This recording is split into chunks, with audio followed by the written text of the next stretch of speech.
नमो नमः। अद्य रक्षाबन्धनपर्वणा साकं संस्कृतदिवसोऽपि अस्ति। वयं संस्कृतभाषायाः मूल्यं जानीमः, वयं संस्कृतभाषायाः महत्त्वं जानीमः, परन्तु किं संस्कृतभाषायाः अस्माकं जीवनस्य व्यवहारे तस्य उपयोगं कुर्मः? न कुर्मः।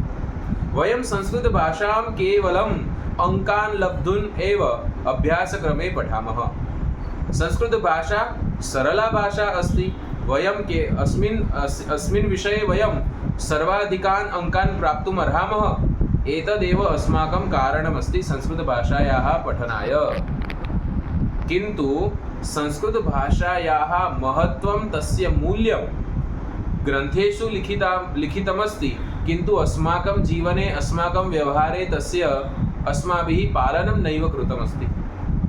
संस्कृतभाषा सर्वासु भाषासु प्राचीनतमा भाषा अस्ति।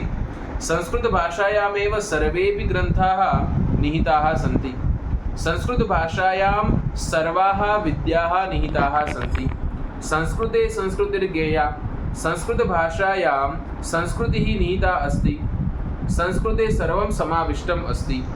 आधुनिके काले नासातः तथा च सङ्गणकवैज्ञानिकैः अपि अभिमतं यत् संस्कृतभाषायाः एव सर्वतः अधिकं ग्रहणं सङ्गणके भवति।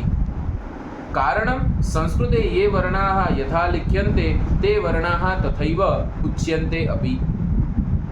एतादृशं महत्त्वं कस्याञ्चित् अन्यस्यां भाषायाम् अद्यावधि न विलोकितम्। अतः अस्माभिः संस्कृतस्य महत्त्वं न, अपि तु तस्य मूल्यं ज्ञात्वा तस्य विषये अस्माभिः तस्य व्यवहारे प्रयोगः कर्तव्यः।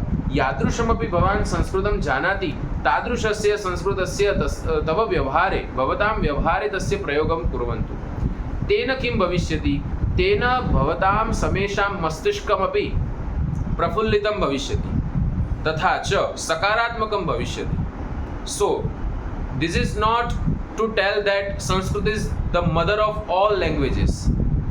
Sanskrit language and Sanskrit language decorum should be imbibed in our life. Thank you so much. सर्वेभ्यः संस्कृतदिवसस्य भूयाः शुभकामनाः। नमो नमः।